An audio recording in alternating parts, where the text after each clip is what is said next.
ನಾವು ಯಾವುದೇ ಒಂದು ಕೆಲಸ ಮಾಡಿದರೂ ಅದ್ರ ಮೇಲೆ ಚಾಲೆಂಜ್ ಆಗಿ ಮಾಡ್ತಾ ಹೋಗಬೇಕು, ಹೆದರಬಾರ್ದು ಅಂತ. ಹಾಗಾಗಿ ಬಹಳ ಮುಖ್ಯವಾಗಿ ನಾವು ಸ್ಕ್ರಿಪ್ಟ್ ಓದ್ತೇವೆ, ನನ್ನ ಯೋಚನೆ ಬೇರೆ ಆಗ್ತದೆ. ನೀವೇ ಒಬ್ಬ ನಿರ್ದೇಶಕರಾದರೂ ನೀವು ಯೋಚನೆ ಮಾಡೋದಕ್ಕಿಂತ ನಾನು ಓದಿದಾಗ ನಾನು ಸೆಟ್ ಯೋಚನೆ ಮಾಡುವ ಕ್ರಮವೇ ಬೇರೆ ಆಗ್ತದೆ. ಯಾವುದೋ ಒಂದು ಸಂಸ್ಥೆ, ಈಗ ಯಾವುದೇ ಸಂಸ್ಥೆ ಎಷ್ಟು ದುಡ್ಡು ಹಾಕ್ಬೋದು, ದುಡ್ಡು ಹಾಕ್ಬೋದು ಅಂತ ಹೇಳಿ ಹಾಗೂ ಖರ್ಚು ಮಾಡಬಾರ್ದು ಅಂತ ಹೇಳಿ ಒಂದು ನಾಟಕಕ್ಕೆ ಈಗ ರೈಸ್ ಆಗಿದೆ. ಈಗ ಬಹುಶಃ ನಾಟಕ ಮಾಡೋರು ಎಷ್ಟು ದುಡ್ಡು ಖರ್ಚು ಆಗಬೇಕು ಅನ್ನೋ ಅಂದಾಜಿಲ್ಲದೆ ಮಾಡ್ತಾರೆ ಅಂತ ಕೆಲವು ನಾಟಕ ನೋಡಿದಾಗ ನನಗೆ ಅನಿಸಿದ್ದು. ಗುರುಣ, ನೀವು ನಟರು ಒಂದಿಷ್ಟು ನಾಟಕಗಳಿಗೆ ನಿರ್ದೇಶನ ಮಾಡಿದ್ರಿ, ಸಂಘಟಕರು ಹೌದು, ಮಕ್ಕಳ ವರ್ಕ್ಶಾಪ್ ಶಿಬಿರಗಳನ್ನು ಮಾಡಿದ್ರಿ, ದೊಡ್ಡವರಿಗೆ ನಿರ್ದೇಶನ ಮಾಡಿದ್ರಿ. ಆದರೆ ನಿಮ್ಮ ನೆಚ್ಚಿನ ಕ್ಷೇತ್ರ ರಂಗಪರಿಕರ, ರಂಗಸಜ್ಜಿಕೆ ಮತ್ತು ಮುಖವರ್ಣಿಕೆ, ಮೇಕಪ್ಪು. ಯಾಕೆ?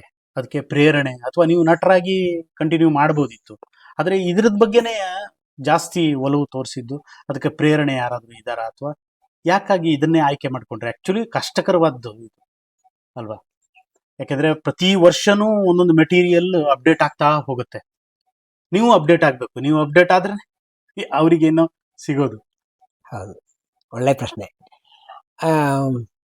ನಾನು ಆ್ಯಕ್ಟಿಂಗ್ ಮಾಡುವ ತುಂಬ ಆಸಕ್ತಿನೇ. ಎಲ್ಲರಿಗೇನಾಗುತ್ತೆ ಅಂದರೆ, ಆ್ಯಕ್ಟ್ ಮಾಡಿದಾಗ ಮಾತ್ರ ಏನು ಬಂದಿರುವ ಪ್ರೇಕ್ಷಕರಿಗೆ ನೇರ ಕಾಣ್ತಾರೆ. ಟೆಕ್ನಿಕಲ್ ವರ್ಕ್ ಮಾಡೋರು ಕಾಣೋದೇ ಇಲ್ಲ. ಹೌದು. ಆಮೇಲೆ ಅದು ತುಂಬ ಹಾಳಾದರೂ ಅವ್ರು ಯಾರು ಕೇಳ್ತಾರೆ ಮಾಡಿದ ಇಲ್ಲ, ತುಂಬ ಒಳ್ಳೇದಾಗಬೇಕು. ಇಲ್ಲೇ ಇದೆ, ನೀವು ಕೇಳುವ ಪ್ರಶ್ನೆಗೆ ನಿಮಗೇನು ಪ್ರೇರಣೆ ಅನ್ನೋದು ಇಲ್ಲೇ ಇದೆ. ಹಾಳಾಗದೆ ಇದ್ದಾಗ ಮಾಡೋದಿದೆಯಲ್ಲ, ಹಾಳಾಗದೆ ಅದು ನೀನು ಅದ್ಭುತ ಅನ್ನೋ ಆ ಒಂದು ಕೆಲಸ ಮಾಡೋದಕ್ಕೆ ಅದು ನಿಜವಾದ ಪ್ರೇರಣೆ. ನಾವು ಯಾವುದೇ ಒಂದು ಕೆಲಸ ಮಾಡಿದರೂ ಅದ್ರ ಮೇಲೆ ಚಾಲೆಂಜ್ ಆಗಿ ಮಾಡ್ತಾ ಹೋಗಬೇಕು, ಹೆದರಬಾರ್ದು ಅಂತ. ಅದು ಹೆದರಿ ಇದು ನನ್ನಲ್ಲಿ ಆಗೋದಿಲ್ಲ ಅಂತ. ಇದಕ್ಕೆ ಬಹಳ ಬಹಳ ಮುಖ್ಯವಾದ ಕಾರಣ ನಿರ್ದೇಶಕರ ನನ್ನ ನಿಜವಾದ ನೋಟೆಡ್ ಪಾಯಿಂಟನ್ನು ನೀವು ಕೇಳಿದಿರಿ ಮತ್ತು ನಾನು ಹೇಳಬೇಕು ಕೂಡ. ನಿರ್ದೇಶಕರ ಜೊತೆಗೆ ನಮ್ಮ ಸಂವಾದ ಇಲ್ಲದೆ ಹೋದರೆ ನೀವು ಟೆಕ್ನಿಕಲ್ ವರ್ಕ್ ಮಾಡೋದಕ್ಕೆ ಸಾಧ್ಯನೇ ಇಲ್ಲ. ಭಾರಿ ಕಷ್ಟ ಆಗ್ತದೆ. ಯಾಕಂದರೆ ನಿರ್ದೇಶಕ ಅವನೇ ಬರೆದ ನಾಟಕ ಇರುತ್ತೆ, ಅಥವಾ ಬೇರೆಯವ್ರು ಬರೆದಿದ್ದನ್ನು ಅವನು ಓದಬೇಕಾದ್ರೆ, ಒಬ್ಬ ನಿರ್ದೇಶಕ ಒಂದು 10 ಬಾರಿ ಓದ್ತಾನೆ, ಓದಬೇಕು ಕೂಡ. ನಿರ್ದೇಶನ ಅಂದರೆ ಅಲ್ಲಿ ನೀವು ಪುಸ್ತಕ ಹಿಡ್ಕೊಂಡು ನಿರ್ದೇಶನ ಮಾಡುವ ಅನೇಕ ನಿರ್ದೇಶಕರು ಇದ್ದಾರೆ. ಏನು ಹೇಳಿದೆ, ಒಂದು ನಾನು ಹೇಳೋ ಪದ ಬಿಟ್ಟರೂ ಕೂಡ ಅಲ್ಲ ನಾನು ಬಿಟ್ಟಿದ್ದೀರಿ, ಯಾರ್ರೀ ಅದು ಅಂತ ಕೇಳ್ತಾರೆ. ಅಂದರೆ ನಾನು ಹಂಗಾರೆ ನಾನು ಅಂತ ಹೇಳ್ಕೊಳ್ಳಿ, ಹೀಗೆ ನಿರ್ದೇಶನ ಮಾಡ್ತಾರೆ. ಹಾಗಾಗಿ ನಿರ್ದೇಶಕರು 10 ಬಾರಿ ಓದಿರ್ತಾರೆ. 10 ಬಾರಿ ಓದುವಾಗಲೂ ಅವರ ಆಲೋಚನೆ ಒಂದು ಚೌಕಟ್ಟಲ್ಲಿ ಇರ್ತದೆ. ನನ್ನ ರಂಗ ಪರಿಕರ, ನಾನು ಇದಕ್ಕೆ ಇಂಥ ರಂಗ ಪರಿಕರ ಬಳಸಬೇಕು, ಹೀಗೆ ನನ್ನ ಸೆಟ್ ಇರಬೇಕು, ಇದು ಯೋಚನೆ ಮಾಡ್ತಾನೇ ಇರ್ತಾರೆ.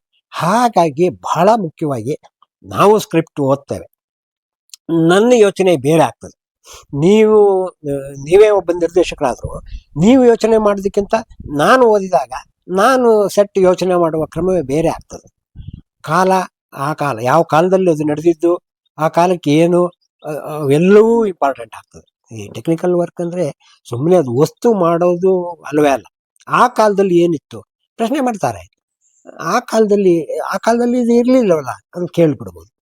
ಹಾಗಾಗಿ ಅವೆಲ್ಲ ಎಚ್ಚರಿಕೆ ಇರ್ತದೆ. ಜೊತೆಗೆ ನಿರ್ದೇಶಕರ ಜೊತೆಗಿನ ಸಂವಾದ ಏನಿರ್ತದೆ, ಚರ್ಚೆ ಏನಿರ್ತದೆ, ಒಬ್ಬ ಆರ್ಟ್ ಡೈರೆಕ್ಟ್ರಿಗೆ ಬಹಳ ಮುಖ್ಯ. ಇದು ನನಗೆ ನೀವು ಹೇಳಿದಾಗೆ ಕೆಲಸ ಮಾಡ್ತಾ ನಾನು ಇದಕ್ಕಿಂತ ಇನ್ನೇನು ಮಾಡ್ಬೋದು, ಇದಕ್ಕಿಂತ ಯಾರು ಏನು ಮಾಡದೇ ಇರೋ ಅಂಥದ್ದು ನಾನು ಇನ್ನೇನು ಮಾಡ್ಬೋದು, ಹಸಿವು ಆಗ್ತಾ ಇದ್ದಾಗ ನಾವು ಆ ಫುಡ್ ಹುಡುಕ್ತಾ ಹೋಗ್ತೇವೆ. ಹಸಿವು ಇರಬೇಕು, ಜೊತೆಗೆ ಅದ್ರ ರುಚಿ. ಇದನ್ನು ಮಾಡೋಣ, ಕೆಲವು ಸರಿ ಅಷ್ಟು ಬೇಕಾಗಿರೋದಿಲ್ಲ. ನಿರ್ದೇಶಕರು ಅಯ್ಯೋ ಅಷ್ಟಲ್ಲ ಅಂತ ಹೇಳಿಬಿಟ್ಟಾರ. ನನಗೆ ಅದು ರುಚಿನ ಟೆಕ್ನಿಕಲ್ ವರ್ಕಲ್ಲಿ ಅದಕ್ಕೆ ಬೇಕಾಗುವ ಹಸಿವು ಬೇರೆ, ಅದರಲ್ಲಿ ರುಚಿ ಬೇರೆ. ಹೀಗೆ ನಾನು ಯೋಚನೆ ಮಾಡೋದು. ಹಾಗಾಗಿ ನಾವು ನಿರ್ದೇಶಕರು ಒಂದು ಟೀ ಕುಡಿಯೋಕ್ಕೆ ಅವರು ರಿಹರ್ಸಲ್ ಬಿಟ್ಟು ಹಿಂಗೆ ಟೀ ಕುಡಿಯೋಕ್ಕೆ ಹೋದರೆ ನಾನು ಅವ್ರ ಜೊತೆ ಹೋಗ್ತೇನೆ. ನನಗೆ ಟೀ ಕುಡಿಬೇಕು ಅಂತಲ್ಲ, ಟೀ ಕುಡಿಯೋ ಸಂದರ್ಭದಲ್ಲಿ ಅವ್ರು ಬಿಡುವಿರ್ತಾರೆ. ಆ ಟೈಮಲ್ಲಿ ನಾವು ಅದ್ರ ಬಗ್ಗೆ ಡಿಸ್ಕಸ್ ಮಾಡ್ತೇವೆ. ಊಟದ ಟೈಮಲ್ಲಿ ಸಂಜೆ ಬ್ರೇಕ್ ಬಿಟ್ಟಾಗ ಒಟ್ಟು ಅವ್ರನ್ನ ನಾವು ಅವರ ಸಮಯ ನಾವು ಆದಷ್ಟು ಬಳಸ್ಕೊತಾ ಇರ್ತೇವೆ. ಕಾರಣ ನಿರ್ದೇಶಕನ ತಲೆಯಲ್ಲಿ ಏನೋ ಯೋಚನೆ ಇರ್ತದೆ, ನಮ್ಮ ಯೋಚನೆ ಏನೋ ಇರ್ತದೆ. ಅವೆರಡು ಒಟ್ಟಾಗಬೇಕಲ್ವ. ಈಗ ನಾನು ಹೇಳಿದ್ದನ್ನೇ ಅವ್ರು ಮಾಡಬೇಕು ಅಂತಿಲ್ಲ, ಅಥವಾ ಅವ್ರು ಹೇಳಿದ್ದನ್ನೇ ನಾನು ಮಾಡಬೇಕು ಅಂದ್ರೆ ಕೆಲವು ಸರಿ ನಿರ್ದೇಶಕ ಯೋಚನೆ ಮಾಡಿದ್ದು ಟೆಕ್ನಿಷಿಯನ್ನಿಗೆ ಮಾಡೋದಕ್ಕೆ ಅಷ್ಟು ಸಾಧ್ಯ ಆಗದೆ ಇರ್ಬೋದು. ಅಥವಾ ಅಲ್ಲಿಯ ಸೋರ್ಸ್ ನೋಡ್ಕೋಬೇಕಲ್ಲ, ಅಲ್ಲಿಯ ಏನಿದೆ ವಸ್ತುಗಳ ಇದು. ಆಮೇಲೆ ಬಜೆಟ್ ಒಂದು ನಾಟಕಕ್ಕೆ ಈಗ ರೈಸ್ ಆಗಿದೆ. ಈಗ ಬಹುಶಃ ನಾಟಕ ಮಾಡೋರು ಎಷ್ಟು ದುಡ್ಡು ಖರ್ಚಾಗಬೇಕು ಅನ್ನೋ ಅಂದಾಜಿಲ್ಲದೆ ಮಾಡ್ತಾರೆ ಅಂತ ಕೆಲವು ನಾಟಕ ನೋಡಿದಾಗ ನನಗೆ ಅನಿಸಿದ್ದು. ಹಿಂದೆ ಇಷ್ಟು ಆ ಟೈಮಲ್ಲಿ 85ರಲ್ಲಿ ನಿಮ್ಗೆ 25,000 30,000 ರೂಪಾಯಿಗೆ ಮುಗಿದು ಹೋಗ್ಬಿಡ್ಬೇಕು. ಈ ನೀನಾಸಂ ತಿರುಗಾಟದ್ದೇ 25 ಅಥವಾ 25, ಅದು ಹೆಚ್ಚುದ್ರೆ 35 ಅವರು ಇವನು ಹೆಂಗೆ ಏನೋ ಅರ್ಧ ಮಾಡಿಬಿಡೋಕೆ ಬರಲ್ಲ. ಯಾವುದೋ ಬೇರೆ ನಿರ್ದೇಶಕರು ಬಂದಿರ್ತಾರೆ, ಅರ್ಧ ಮಾಡಿಬಿಡೋಕೆ ಬರಲ್ಲ. ಹಾಗಾಗಿ ಏನು ಮಾಡ್ತಾರೆ, ಇನ್ನೊಂದು 5 ಜಾಸ್ತಿ ಆಗುತ್ತೆ. ಹಾಗೆ ದುಡ್ಡಿನ ಒಂದು ಮಿತಿ, ಆಮೇಲೆ ಕಾಲದ ಮಿತಿ, ಇವೆಲ್ಲ ನಾನು ಮಾಡ್ಬೋದಾದ, ನಾನು ಎಷ್ಟು ಜನರ ಸೇರಿ ಕೆಲಸ ಮಾಡ್ಬೋದು, ಈ ಎಲ್ಲ ಯೋಚನೆ ಇಟ್ಕೊಂಡು ಒಂದು ನಾಟಕದ 1 ತಿಂಗಳಿನ ತಯಾರಿ ನಾವು ಹಾಗೆ ಮಾಡಬೇಕಾಗ್ತದೆ. ಅದೆಲ್ಲ ನನಗೆ ನೀವು ಹೇಳಿದಾಗೆ ಪ್ರೇರಣೆ ಅನ್ನೋದು ಇಲ್ಲಿ ಶುರು ಆಯ್ತು. ನನಗೆ ನಿಜವಾಗಿಯೂ ನನಗೆ ಆ ಕೆಲಸನೇ ಕೊಟ್ಟಿರೋ ಪ್ರೇರಣೆ. ಆಮೇಲೆ ಯಾವುದೋ ಒಂದು ಸಂಸ್ಥೆ, ಈಗ ಯಾವುದೇ ಸಂಸ್ಥೆ ಎಷ್ಟು ದುಡ್ಡು ಹಾಕ್ಬೋದು ಅಂತ ಹೇಳಿ ಹಾಗೂ ಖರ್ಚು ಮಾಡಬಾರ್ದು ಅಂತ ಹೇಳಿ. ಆಮೇಲೆ ನಾಟಕಕ್ಕೆ ಅವಶ್ಯಕತೆ ಎಷ್ಟು ಬೇಕು, ನಿಜವಾದ ವಸ್ತುವಿಗೆ ಎಷ್ಟು ಬೇಕು ಅಷ್ಟೇ ಮಾಡಬೇಕು ಬಿಟ್ರೆ ಅದಕ್ಕಿಂತ ಅನಾವಶ್ಯಕ ಮಾಡಬಾರ್ದು. ಪರಿಕರ ಆಮೇಲೆ ತುಂಬ ಜನ ನಿರ್ದೇಶಕರು ಒಂದು ಅಳತೆ ಇಟ್ಕೊಂಡಿರ್ತಾರೆ, ತನ್ನ ನಾಟಕಕ್ಕೆ ಇಷ್ಟು ಬೇಕೇ ಬೇಕು. ನಾನೇ ಮಾತಾಡಿದ್ದೇನೆ, ನೀವು ಬೇಸಿಕ್ ಏನು ಬೇಕು ಹೇಳಿ, ಬೇಸಿಕ್ ಏನು, ಎಷ್ಟು ಡಯಾಸ್ ಬೇಕು, ಎಷ್ಟು ಸ್ಟೂಲ್ ಬೇಕು, ಎಷ್ಟು ಏನು. ಅವರು ರೀಡಿಂಗ್ ಮಾಡುವಾಗಲೇ ನಾನು ಅವ್ರನ್ನ ಬೆನ್ನತ್ತಿ ಡಿಸ್ಕಸ್ ಮಾಡಿ ಆವಾಗ ಅದಷ್ಟನ್ನು ನಾನು ಅವ್ರ ಬ್ಲ್ಯಾಕಿಂಗ್ ಶುರು ಆಗೋ ಹೊತ್ತಿಗೆ ಒಂದಷ್ಟು ಡಮ್ಮಿ ಕೊಡ್ತಿದ್ದೆ. ಅಂದ್ರೆ ಮೂಮೆಂಟ್ಸಿಗೆ ಬೇಕಾಗ್ತದೆ, ಅಲ್ಲಿ ಕೂತ್ಕೊಳ್ಳೋಕೆ ಏನೋ ಒಂದು ಪೆಟ್ಟಿಗೆ ಏನೋ ಕೊಡಬೇಕು. ಆಮೇಲೆ ಆ ಪೆಟ್ಟಿಗೆ ಆ ಸ್ಟೂಲು ಅದು ಯಾವ ಕಾಲದ್ದು, ಅದ್ರ ಕಾಲು ವಿನ್ಯಾಸವಾಗಿರಬೇಕೆ, ಸೀದಾ ಇರಬೇಕೆ, ಅದೆಲ್ಲ ನಾವು ಆಮೇಲೆ ಅವ್ರಿಗೆ ಕೆಲವು ಸರಿ ತುಂಬಾ ಮೂಮೆಂಟ್ ಆಗಿರುವ ಸೆಟ್ಗಳನ್ನೇ ಕೇಳ್ತಾರೆ. ಸುಮ್ಮನೆ ಬಾಕ್ಸ್ ಮಾಡ್ಕೊಡಿ ನಂಗೆ, ಏನು ಇಲ್ಲ, ನನಗೆ 6 ಬಾಕ್ಸ್ ಮಾಡ್ಕೊಡಿ, ನಾನು ಅದನ್ನೇ ಸಿಂಹಾಸನ ಮಾಡ್ತೇನೆ. ಹೀಗೆಲ್ಲ ಅವ್ರ ಯೋಚನೆ ನನಗೆ ಹರಿಬಿಟ್ಟಾಗ ನಾನು ಬಹಳ ಯೋಚನೆ ಮಾಡಿದ್ದೆ. ಅದು ರೀಡಿಂಗ್ ಟೈಮಲ್ಲಿ 6 ಒಂದು ದೊಡ್ಡ ಸಿಂಹಾಸನ, ಇನ್ನು 5 ಸಣ್ಣ ಸಿಂಹಾಸನಗಳು, ಅಂದ್ರೆ ಸಣ್ಣ 1 ಪೀಠಗಳು ಅಂತ ಹೀಗೆಲ್ಲ ಯೋಚನೆ ಮಾಡಿದ್ದು. ಕೊನೆ ಅವ್ರು ನೋಡತ್ತೀವಿ, ನಂಗೆ ಬಾಕ್ಸ್ ಕೊಡ. ಅದಕ್ಕೆ ಇನ್ನು ಆರ್ಟ್ ಮಾಡಿ ಅದು ಆ ಕಾಲದ್ದು ಕೊಡೋದು ನಂಗೆ ಅದು ಮುಖ್ಯ ಅಲ್ವೇ ಅಲ್ಲ, ನಂಗೆ ಸ್ಪೀಚ್ ಮುಖ್ಯ. ಆಮೇಲೆ ಈ ಸಂದರ್ಭದಲ್ಲಿ ಹೇಳಬೇಕಾದ್ದು, ವಿದ್ಯಾರ್ಥಿಗಳಿಗೆ ನಿರ್ದೇಶಕರು ನಿರ್ದೇಶನ ಮಾಡುವಾಗ ಅವರು ಈ ಅದ್ದೂರಿ ಸೆಟ್ಗಳನ್ನ ಹೆಚ್ಚು ಬಳಸೋದೇ ಇಲ್ಲ.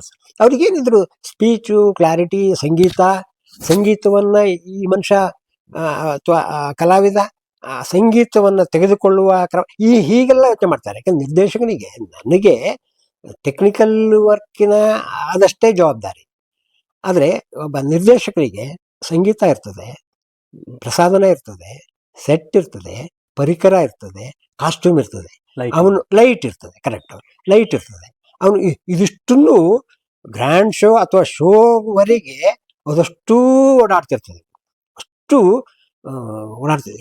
ಅವ್ನು ಲೈಟ್ನವನು ಅವನೇನು ಕೇಳ್ತಾನೆ, ಟೆಕ್ನಿಕಲ್ ನಾವೇನು ಕೇಳ್ತಾನೆ. ಹಾಗಾಗಿ ಒಬ್ಬ ನಿರ್ದೇಶಕ ಎಲ್ಲ ಕಡೆಗೂ ಸುತ್ತಾಡ್ತಾ ಇರಬೇಕಾಗ್ತದೆ. ಎಷ್ಟೋ ಸರಿ ಲೈಟ್ ಎಕ್ಸ್ಪರ್ಟ್ ಆದರೆ ಅದೇನೋ ಲೈಟ್ ನೀವೇ ಡಿಸೈನ್ ಮಾಡಿ ಅಂತ ತೋರಿಸಿ ಅಂತ ಹೇಳ್ಬಿಡ್ಬೋದು. ಅಥವಾ ಇವರು ಕೆಲಸ ತುಂಬ ಲೈಟಿಂಗಲ್ಲಿ ಮುಂದಿದ್ದರೆ ಆ ಲೈಟಿಂಗ್ ಬಗ್ಗೆನೇ ಹೆಚ್ಚು ಜವಾಬ್ದಾರಿ. ನಂಗೆ ಲೈಟಿಂಗಲ್ಲೇ ನನಗೆಲ್ಲ ಬಿಳಿ ಉಡುಗೆ ತೊಡುಗೆಗಳು ಸೆಟ್ಟಿಗೆ, ನನ್ನ ಲೈಟಲ್ಲಿ ನಾನೆಲ್ಲ ಕಲರ್ ಮಾಡ್ಕೊಂಡ್ಬಿಡ್ತೇನೆ ಅಂತ, ಬಣ್ಣ ಹೊಡೆಯುವ ಇದಕ್ಕೆ ಹೋಗಲ್ಲ. ಅದು ಒಂದು ಗಿಮಿಕ್ಸ್ ಅದು. ಆಯಾ ಸಂದರ್ಭಕ್ಕೆ ನನ್ಗೆ ವೈಟ್ ಕೊಟ್ಬಿಡಿ, ನಾನು ಹಾಗೆ ನಾನು ಚೇಂಜ್ ಮಾಡ್ಕೋತೇನೆ ಅಂತಾರೆ. ಹಾಗಾಗಿ ನಿರ್ದೇಶಕ ಪ್ರತಿಯೊಬ್ಬ, ನಾನು ಹೇಳಿದ ಟೆಕ್ನಿಷಿಯನ್, ಸಂಗೀತದವನು ಇರ್ಬೋದು, ಲೈಟ್ನವನು ಇರ್ಬೋದು, ನಾನು ರಂಗಪರಿಕರ, ಕಾಸ್ಟ್ಯೂಮ್, ಎಲ್ಲರೂ ಕೂಡ ನಿರ್ದೇಶಕರನ್ನ ಕೇಳಬೇಕು. ಅದಕ್ಕೆ ಇತ್ತೀಚೆಗೆ ನಮಗೆ ಮಂಜು ಬಡಿಗೇರವರ ಅವ್ರ ಜೊತೆಗೆ ನಾನು ತುಂಬ ಡಿಸ್ಕಸ್ ಮಾಡ್ತೇನೆ. ಸಮಯ ಇದೆ ಅಂದರೆ ಅವ್ರ ಜೊತೆ ಮಾತಾಡ್ತೇನೆ ನಾನು. ಹಾಗೆ ಅವರು ತಮ್ಮಲ್ಲೇನೋ ಇರ್ತದೆ. ನಮ್ಮ ಗುರುಣ ನಾನೇನೋ ಭಾಳ ಯೋಚನೆ ಮಾಡಿರ್ತೇನೆ. ಅವರು ಅಯ್ಯೋ ನಂಗೆ ಏನಿಲ್ಲ ಅಂದರೆ ಅಷ್ಟು ಸಿಂಪಲ್ ಆಗಿ ಇರ್ತಾರೆ ಅವರು. ನನ್ಗೆ ಅದು ಮುಖ್ಯ ಅಲ್ಲ, ಅವರು ಪರ್ಫಾರ್ಮೆನ್ಸ್ ಇಂಪಾರ್ಟೆಂಟ್. ಹಂಗೆ ನೀವು ಇಡೀ ಮನೆಯೇ ಕಟ್ಟುವ ಇದನ್ನ ಮನೆ ಸೆಟ್ಟೇ ಹಾಕೋದಾದ್ರೆ ಅದು ಸಿನಿಮಾ ಸೆಟ್ ಹಾಕಿದಂಗೆ ಆಗ್ಬಿಡತ್ತೆ. ನಾಟಕಕ್ಕೆ ಅದು ಬೇಕಾಗಿಲ್ಲ ಅಂತ ನಾನು ಹೇಳೋದು. ನಾಟಕಕ್ಕೆ ದುಡ್ಡಿದ್ರೆ ಇದ್ರೆ ಮಾಡ್ಬೋದು. ಆಮೇಲೆ ಒಂದು 25-30 ಶೋ ಮಾಡ್ತಾರೆ ಅಂದರೆ ಇವೆಲ್ಲವೂ ಇಂಪಾರ್ಟೆಂಟು. ಒಬ್ಬ ಟೆಕ್ನಿಷಿಯನ್ ನಾನು ಹೇಳ್ತಾ ಇರೋದು ಸುಮ್ಮನೆ ಹೇಳ್ತಾ ಇಲ್ಲ. ಅನವಶ್ಯಕವಾದ ಸೆಟ್ಟನ್ನು ನಾಟಕಕ್ಕೆ ಬಳಸೋದು ಹೆಚ್ಚುವರಿ ಅಂತ. ಯಾಕೆ ನೀವು 1-2 ಶೋ ಮಾಡೋದಾದರೆ, ಅಥವಾ ಇಲ್ಲೇ ಶೋ ಮಾಡ್ತೀರಿ, ಇಲ್ಲೇ ಸ್ಟೂಡೆಂಟ್ಸ್ ಪ್ರೊಡಕ್ಷನ್ ಇಲ್ಲೇ ಶೋ ಮಾಡ್ತಾರೆ, ಅವರು ಆಮೇಲೆ ಕಿತ್ತಾಕ್ತಾರೆ, ಇಲ್ಲ ಆದ್ರೆ ನಡೀತದೆ. ನೀವು ಹೊರಗಡೆ ನಾಟಕ ಕೊಡುವಾಗ ಒಂದು 25, 30, 50, 70, ನಾನು 70 ಶೋ ಮಾಡಿದ ನಮ್ಮ ಸಂಸ್ಥೆಯ ನಾನು ಕೆಲಸ ಮಾಡಿದ್ದೇನೆ. ಅದು ಅಷ್ಟು ಮಾಡುವಾಗ ಪ್ರತಿದಿನ ರಾತ್ರಿ ಅದನ್ನು ಲೋಡ್ ಮಾಡೋದು, ತಗೊಂಡೋಗೋದು, ಅದನ್ನು ಹಾಕೋದು, ಸೆಟ್ ಹಾಕೋದು, ಅದಕ್ಕೆ ಸಾಕಷ್ಟು ಎನರ್ಜಿ ವೇಸ್ಟ್ ಆಗ್ತದೆ. ಆದರೆ ನಾಟಕಕ್ಕೆ ಅದು ಮನೆ ಅಂತ ಅನ್ಸಲ್ಲ. ನಂಗೆ ಮಂಜು ಬಡಿಗೇರ್ ಬಗ್ಗೆ ಭಾಳ ಖುಷಿಯಾಗಿರೋ ಒಂದು ಇದು ಅಂದರೆ ಸೆಟ್ಟನ್ನ ತುಂಬ ನೀಟಾಗಿ ಮಾಡಿಸ್ಕೊತಾರೆ. ಸೆಟ್ ಮಾಡಿಸ್ಕೊಳ್ಳುವ ಇದೇ ಅವರ ಖುಷಿ ಕೊಡ್ತದೆ. ಆಮೇಲೆ ಸೆಟ್ ಚೇಂಜ್ ಟೈಮಿಗೆ ಅಲ್ಲಿ ಪ್ರೇಕ್ಷಕ ಎಲ್ಲೋ ಬೇರೆ ಯೋಚನೆ ಮಾಡೋಕ್ಕೊಡಲ್ಲ. ಸೆಟ್ ಚೇಂಜಲ್ಲೇ ಮ್ಯೂಸಿಕ್ ಹಾಕಿ ಹಾಡಲ್ಲೇ ಸೆಟ್ ಚೇಂಜನ್ನು ಮಾಡಿಸಿ ಅದು ನೋಡಿ ಎಂತೆಂಥ ಬುದ್ಧಿವಂತಿಕೆ. ಹಾಗಾಗಿ ನಾನು ಅವರ ಸಾಕಷ್ಟು ಸೆಟ್ಟನ್ನು ನಂಗೆ ಇಷ್ಟೇ ಸಾಕು. ಒಂದು 6 ಬಾಗಿಲಿರುವ ಮನೆ, 6 ಡೋರು ಫ್ರೇಮ್ ಮಾಡಿಸ್ಕೊಂಡ್ಬಿಡ್ತಾರೆ. ಅದನ್ನು ಅವರು ಸೆಟ್ ಚೇಂಜ್ ಮಾಡಿಸ್ತಾರೆ. ಹಾಗಾದರೆ ಸಾಕಾಗ್ತದೆ ಅಂತ ನನಗೆ ಅನಿಸಿದೆ. ಈಗ ಅಲ್ಲಿ ಮನೆ ಬಾಗಿಲನ್ನೇ ಭಾರಿ ಭದ್ರವಾಗಿ ಮಾಡುವ, ಅಲ್ಲಿ ಅದನ್ನೇ ಎತ್ತಿಡುವ, ಹೀಗೆಲ್ಲ ಕಸರತ್ತು ಮಾಡಿದೆ. ಸಿಂಪಲ್ಲಾಗಿ ಮಾಡಿ ಸೆಟ್ ಚೇಂಜನ್ನು ಭಾಳ ಈಸಿಯಾಗಿ ಮಾಡಿಕೊಂಡು ಅದು ಮನೆ ಅಂತ ಅವರು ಪಕ್ಕಾ ಮಾಡ್ತಾರೆ. ಸಂಧ್ಯಾ ಸಾಮ್ರಾಜ್ಯ ನಾಟಕದಲ್ಲಿ 6 ಡೋರನ್ನ ಇದು ಮಾಡಿದ್ರು, ಬೇರೆ ಬೇರೆ ಕರ್ಟನ್ ಹಾಕಿದ್ರು. ಆ ಕರ್ಟನ್ ಹಾಕಿದಾಗ ಬೇರೆ ಬೇರೆ ಮನೆ ತಿರ್ಸಿಟ್ರೆ ಇನ್ನೊಂದು ಮನೆಯ ಇದನ್ನೆಲ್ಲ ಮಾಡಿದ್ರು. ಹಾಗೆ ಭಾಳ ಸಿಂಪಲ್ ಆಗೋದು ಮನೆ ಅಂತ ಅನ್ನಿಸ್ತು. ನೋಡ್ಬೇಕಾದ ಮನೆ ಅಲ್ಲ ಅಂತ ಅನ್ನಿಸ್ಲೇ ಇಲ್ಲ. ಸಂಧ್ಯಾ ಸಾಮ್ರಾಜ್ಯದ ಆ ಕತೆ ಅದು ಸ್ವಲ್ಪ ಹಾಸ್ಯ ನಾಟಕ, ಒಂದು ಫೋಟೋದ ಕತೆ ಇದು, ಅಷ್ಟು ಸಾಕು ಅಂತ ಆ ಥರದ ನಿರ್ದೇಶಕರಿದ್ದಾರೆ. ಇನ್ನು ಕಾರಂತರ ಅಂಥವ್ರ ಜೊತೆಗೂ ನಾನು ಕೆಲಸ ಮಾಡಿದ್ದೇನೆ.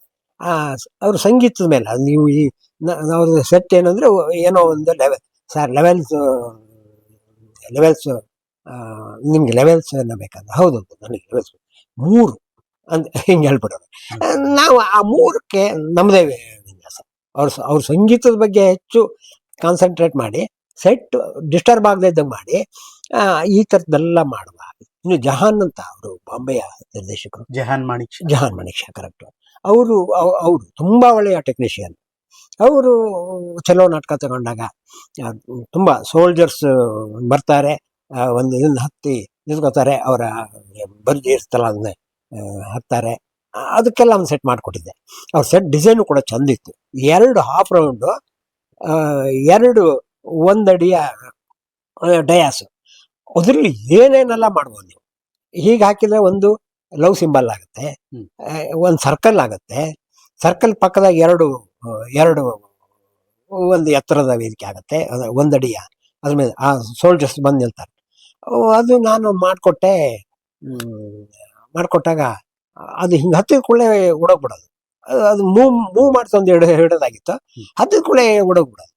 ಇದು ನಾನು ಟೆಕ್ನಿಕಲಲ್ಲಿ ನೀವು ಕೇಳಿರದ ಪ್ರಶ್ನೆ ಆದರೂ ನಾನು ಹೇಳಬೇಕಾದ ಅನಿವಾರ್ಯತೆಯಾಗಿ ಹೇಳಿದ್ದೇನೆ. ಆ, ಹತ್ತನಿಂದ ಅದು ಮುಂದೋಗ್ಬಿಡೋದು. ಇನ್ನೆರಡು ದಿವಸ ಇದೆ ನಾಟಕ. ಹ್ಮ್. ಅದು ಇಲ್ಲ ನಂಗೆ ಹತ್ತಿದ ಕೂಡ ಅಲ್ಲೇ ಇರ್ಬೇಕು ಅದು. ಆಮೇಲೆ ಹಂಗಂತ ಅದನ್ನ ಮೂವ್ ಅದು ಎತ್ತೋಕ್ಕೂ ತುಂಬಾ ಭಾರವಾಗಿತ್ತು. ಮೂವ್ ಮಾಡಿ ತಂದಿಡೋದು. ಮೂವ್ ಮಾಡೋದಕ್ಕೆ ಬರಬೇಕು, ಹತ್ತಿದ ಕೂಡಲೇ ಓಡೋಗ್ಬಾರ್ದು. ಇದು ದೊಡ್ಡ ನನಗೆ 2 ದಿವಸ ನನಗೆ ಟೋಟಲಿ ಟೆಕ್ನಿಕಲ್ ವರ್ಕಲ್ಲಿ ನನಗೆ ತುಂಬ ತಲೆ ತಿಂದಿರುವ ವಿಷಯ ಇದು. ಆಮೇಲೆ ನಾನೇನು ಮಾಡಿದೆ, ತಕ್ಷಣ 2 ಆ ಕಡೆ ಈ ಕಡೆ 2 ರೆಕ್ಕೆ. ಅದು ನನಗೆ ಡೈರೆಕ್ಟರ್ ಜೊತೆಗೆ ಅದೇ ಮಾತಾಡಿದೆ. ಸರ್ ನನಗೊಂದು ಆಪ್ಷನ್ ಆ್ಯಕ್ಟಿಂಗ್ ಕಡೆಯಿಂದ ನಾನು ಏನು ಏನು ಅಂತ ಹೇಳಿದೆ. ಆಮೇಲೆ ಹೇಳಿದೆ. ಅವ್ರು ಬಂದ ಕೂಡಲೇ ಜೋರಾಗಿ ಬೂಟ್ ಹಾಕಿರ್ತಿದ್ರು ಸೋಲ್ಜರ್ಸ್. ಬೂಟಲ್ಲಿ ಒದ್ದು ಅದ್ರ ಮೇಲೆ ಹತ್ತು ನಿಂತ್ಕೋಬೇಕು. ಮಾಡೋಣ ಅಂತ. ಸರಿ, ಅದಕ್ಕೆ 2 ರೆಕ್ಕೆ ಮಾಡಿದ್ದೆ. ಆ ರೆಕ್ಕೆ ನಾನು ಟೋಟಲಿ ಏನು ಅಂದರೆ ಟೆಕ್ನಿಕಲ್ ಆಗಿ ಅದೇ ಪ್ರೇರಣೆ ಇಲ್ಲೂ ಕೂಡ ಅದೇ ಬರ್ತದೆ. ಯೋಚನೆ ಏನಿಲ್ಲ, ಅದು 4 ವೀಲ್ ಏನಿದೆ ಅದು 2 mm ಮೇಲೆ ಹೋಗ್ಬಿಡ್ಬೇಕು ಅಥವಾ 4 mm ಮೇಲೆ ಹೋಗ್ಬಿಡ್ಬೇಕು. ಮೇಲೋದ್ರೆ ನೆಲ ಬಿಟ್ಬಿಡುತ್ತೆ. ಅದಕ್ಕೆ ಏನೋ ಒಂದು ಜಾಕ್ ಮಾಡ್ಬೇಕಾಗ್ಬೋದು 4 ವೀಲಿಗೆ. ಏನು ಟೈಮ್ ಇಲ್ಲ, ಇನ್ನು 2 ದಿನ ನಾ ಜಾಕಿಗೆಲ್ಲ. ಈಗೆಲ್ಲ ಎಲ್ಲ ಕಡೆಗೂ ವೆಲ್ಡಿಂಗ್ ಶಾಪ್ ಇದೆ. ಬಟ್ ಆವಾಗ ಆ ಟೈಮಲ್ಲಿ ನಾನು ಸಾಗರಕ್ಕೆ ತರಬೇಕು, 2 ಸೆಟ್ ತರಬೇಕು, ಅಲ್ಲಿ ರಿಹರ್ಸಲ್ಗೂ ಕೊಡಬೇಕು. ಇದು ಒಂಥರ ನನಗೆ ಅಲ್ಲೇ ಏನಾದ್ರು ಮಾಡ್ಬೇಕಂತ. ಆಮೇಲೆ 2 ರೆಕ್ಕೆ ಮಾಡಿದೆ. ಅದಕ್ಕೆ ರೆಕ್ಕೆ ಕಾರ್ಪೆಂಟ್ರಿ ಕರ್ಕೊಂಡೋಗಿ 2 ರೆಕ್ಕೆ ಕೂರಿಸಿದೆ. ಹಿಂಜಸ್ ಹಾಕಿ 2 ರೆಕ್ಕೆ ಕೂರಿಸಿದೆ. ಆ ಸೋಲ್ಜರ್ಸ್ ಏನು ಮಾಡ್ತಾರೆ, ಈ ಕಡೆ 2 ಬರ್ತಾರೆ, ಆ ಕಡೆ 2 ಬರ್ತಾರೆ. ಬಂದು ಕಾಲಾಗಿ ಒದಿತಾರೆ. ಡಬ್ಬ ಮ್ಯೂಸಿಕ್ ಇರುತ್ತೆ ಅದಕ್ಕೆ. ಅದೆಲ್ಲ ನಾವು ಟೆಕ್ನಿಷಿಯನ್ ಆಗಿಯೂ ಹೇಳ್ಬೇಕು. ಆ ಟೈಮ್ ಏನೋ ಡಮ್ ಮ್ಯೂಸಿಕ್ ಮಾಡಿಸಿ ಅದು ಒದಿತಾರೆ. ಅದು 2 ರೆಕ್ಕೆನು ಹಿಂಗೆ ಒಳಗೆ ಸೇರ್ಕೊಂಡ್ಬಿಡುತ್ತೆ. ಇಡೀ ಸೆಟ್ ಒಂದು 4 mm ಮೇಲೆ ಹೋಗ್ಬಿಡುತ್ತೆ, ಎಲ್ಲೂ ಹೋಗಲ್ಲ. ಮಾಡಿ ತುಂಬ ಅದ್ಭುತವಾದ. ನಾನು ಈ ವಿಷಯ ಯಾಕೆ ಹೇಳಿದೆ ಅಂದರೆ, ತುಂಬ ಒಳ್ಳೆಯ ಟೆಕ್ನಿಷಿಯನ್ ಎದುರಿಗೆ, ಯಾರೋ ಬೇರೆ ಎದುರಿಗೆ ಹೇಳಿದರೆ ವಿಷಯ ಅಲ್ಲ. ಆದರೆ ಒಬ್ಬ ಟೆಕ್ನಿಷಿಯನ್, ತುಂಬ ಒಳ್ಳೆಯ ಟೆಕ್ನಿಷಿಯನ್ ಎದುರಿಗೆ ನಾನು ಗೆಲ್ಲಬೇಕಲ್ಲ, ಅದು ಗೆಲ್ಲೋದು ಇಲ್ಲಿ ಸೋಲು ಗೆಲ್ಲಿನ ಪ್ರಶ್ನೆ. ಅವರು ತುಂಬ ಸೂಪರ್ ಮಾಡಿದ್ರು. ತುಂಬ ವೆರಿ ಗುಡ್, ನೈಸ್. ನಾನು ಕರ್ನಾಟಕದಲ್ಲಿ ನನಗೆ ಟೆಕ್ನಿಷಿಯನ್ ಸಿಗ್ತಾರೋ, ಒಳ್ಳೆ ಟೆಕ್ನಿಷಿಯನ್ ಸಿಗ್ತಾರೋ ಇಲ್ಲ ಅಂದ್ಕೊಂಡು ಬಂದಿದ್ದೆ ಅಂತೆಲ್ಲ ಹೇಳಿದ್ರು. ಅದು ತುಂಬ ಪ್ರೀತಿಯ ಮಾತಾಡಿದ್ರು. ಆದರೆ ಒಟ್ಟು ಇದು ಎಲ್ಲರಿಗೂ ನಾನು ಬಹುಶಃ ಹೇಳಿರುವ ಈ ವಿಷಯ ಎಷ್ಟೋ ನಾಟಕಗಳಿಗೆ ಉಪಕಾರ ಆದರೂ ನನಗೆ ಸಂತೋಷ ಇದೆ. ಅದೇ ಥರ ಒಂದು ಪೆಟ್ಟಿಗೆ ಒಳಗೆ ಎಳ್ಕೊಂಡು ಬರ್ತಾರೆ. ಅದು ಬರಬೇಕಾದ್ರೆ ವೀಲ್ ಇರುತ್ತೆ, ಬಟ್ ನಿಂತ್ಕೊಬಿಡ್ಬೇಕಲ್ಲ. ಅದಕ್ಕೆ ಇದೇ ಟೆಕ್ನಿಕನ್ನು ಬಳಸಿದೆ. ಇದು ತುಂಬ ಕಡೆ ನಿಮಗೆ ಮೂವ್ ಮಾಡುವ ಎಲ್ಲ ಸೆಟ್ಗೆ ಈ ಟೆಕ್ನಿಕ್ ಯೂಸ್ ಆಗ್ತದೆ ಅನ್ನೋದಕ್ಕಾಗಿ ನಾನು ಈ ಮಾತು ಹೇಳಿದೆ. ಹೀಗೆ ಅದು ಚಾಲೆಂಜ್ ಇರ್ತದೆ ನಾಟಕದ. ರಂಗ ಪರಿಕರ ಮಾಡೋದು, ರಂಗ ಸಜ್ಜಿಕೆ ಮಾಡೋದು, ಇವೆಲ್ಲವೂ ಇರ್ತದೆ. ಅಲ್ಲ ಗುರುಣ, ಈಗ ನನಗೆ ಇನ್ನೊಂದು ಅನ್ಸಿದ್ದೇನೆಂದ್ರೆ, ಈಗ ನೀವು ಬೇರೆ ಬೇರೆ ರಾಜ್ಯದ್ದು, ಬೇರೆ ಬೇರೆ ದೇಶದ್ದು ಎಲ್ಲ ನಾಟಕಗಳನ್ನ ನೀವು ಗಮನಿಸಿದರೆ ಈ ನಿಮ್ಮ ಇಷ್ಟೂ ಉದ್ದದ ಪ್ರಯಾಣದಲ್ಲಿ, ನಮ್ಮ ಕರ್ನಾಟಕದ ರಂಗಭೂಮಿಯಲ್ಲಿ ಟೆಕ್ನಿಕಲ್ ಆಗಿ ಅಷ್ಟೊಂದು ಮುಂದಕ್ಕೆ ಬಂದಿದೆಯಾ, ಅಥವಾ ಬರ್ಬೇಕಾ, ಅಥವಾ ಮುಂದಕ್ಕೆ ಹೋಗಿದೆಯಾ, ಏನ್ ಅನ್ಸುತ್ತೆ? ಅಂದ್ರೆ ಮರಾಠಿ ರಂಗಭೂಮಿ ಇರ್ಬೋದು, ಹಿಂದಿ ಇರ್ಬೋದು, ನೀವು ಪಾರ್ಸಿ ಇರ್ಬೋದು, ಅಥವಾ ಇಂಗ್ಲಿಷ್ ಥಿಯೇಟರ್ ಇರ್ಬೋದು, ಇದಕ್ಕೆಲ್ಲ ಹೋಲ್ಸಿದ್ರೆ, ಬೇರೆ ಬೇರೆ ಇದಕ್ಕೆಲ್ಲ ಹೋಲ್ಸಿದ್ರೆ ನಮ್ಮ ಕನ್ನಡ ರಂಗಭೂಮಿಯಲ್ಲಿ ಸೆಟ್, ಲೈಟ್, ಪ್ರಾಪರ್ಟಿ ಮತ್ತೆ ಇನ್ನೂ ಅದೇ ಸ್ಟೈಲಲ್ಲೇ ಇದೆಯಾ, ಅಥವಾ ಮುಂದಕ್ಕೆ ಬಂದಿದೆಯಾ, ಅಥವಾ ಇನ್ನೂ ಆಗ್ಬೇಕಾ? ಇಲ್ಲ, ಒಳ್ಳೆ ಪ್ರಶ್ನೆ. ಬಂದಿದೆ ಅಂದರೆ 10 ವರ್ಷಕ್ಕೆ ನಿಮಗೆ ಟೆಕ್ನಿಕಲ್ ಸೈಡಲ್ಲಿ ಅದು ಬೆಳವಣಿಗೆ ಆಗ್ತಾ ಹೋಗ್ತದೆ. ಅದು ಈ 10 ವರ್ಷದ ಈ 10 ವರ್ಷದ ಹಿಂದೆ ಇರುವ ಟೆಕ್ನಿಕಲ್ ಏನು ಇದಿದೆ, ಸೋರ್ಸ್ ಏನಿದೆ, ಅದು ಈಗ ಜಾಸ್ತಿ ಇದೆ. ಅದಕ್ಕೆ ಸುಮ್ಮನೆ ಒಂದು ಎಕ್ಸಾಂಪಲ್ ಹೇಳ್ತೇನೆ. ನಾನು ದಿನಸಮದಿ ಉತ್ತಮ ನಿಮಗೆ ಪುಸ್ತಕ ಭಂಡಾರ ಇದೆ. ಯಾವ ದೇಶದ ನಿಮ್ಗೆ ಏನು ಬೇಕು, ಏನಿಲ್ಲ ಹೇಳ್ಬೋದು, ಬಿಟ್ಟರೆ ಇದು ತುಂಬ ಇದೆ. ಅದು ನಾವು ಪುಸ್ತಕನ ರೆಫರ್ ಮಾಡ್ತಿದ್ವಿ. ನಾನು ಜಂಬೆ ಆಗಲಿ, ಅಕ್ಷರ ಆಗಲಿ, ರಘುನಂದನ್ ಆಗಲಿ, ಇವರೆಲ್ಲ ನಾಟಕ ಮಾಡಿಸುವಾಗ ಫ್ರಿಡ್ಜ್ ಬೆನ್ವಿಡ್ಸು ಕೂಡ ಇಲ್ಲಿ ಹಬ್ಬದ 12ನೇ ರಾತ್ರಿ ನಾಟಕ ಮಾಡಿಸಿದ್ರು. ಅವಧಾರ ಮಾಡುವಾಗ ನಾವು ಆ ಕಾಲದ ನಾವು ನೋಡಬೇಕಾದ ಏನಾಗಿತ್ತು ಅಂದ್ರೆ ಕಾಲದ ಆ ಕಾಲದಾಗ ಏನಿತ್ತು ಅಂತ. ಅದಾದ್ರೆ ಚೇಂಜ್ ಆಗ್ತಿರ್ತದೆ. ಆ ಕಾಲದಾಗ ಏನಿತ್ತು ಅಂತ ಅದನ್ನು ತಪ್ಪಿಸೋ ಹಾಗಿಲ್ಲ. ಅದಕ್ಕೆ ನಾನು ತುಂಬಾ ಪುಸ್ತಕನ ಓದಿ ಅದ್ರ ನೋಡಿ ಅದ್ರ ಚಿತ್ರಗಳನ್ನ ನೋಡಿ ಅದೇ ರೀತಿ ಹೆಡ್ಗೆಗಳನ್ನ ಮಾಡೋದು, ಅದೇ ರೀತಿ ಕಾಸ್ಟ್ಯೂಮ್ ಮಾಡೋದು, ಕಾಸ್ಟ್ಯೂಮ್ ಬಣ್ಣ ಬಣ್ಣಗಳು ಹೌದು. ಬಣ್ಣಗಳು ಇಂಪಾರ್ಟೆಂಟು.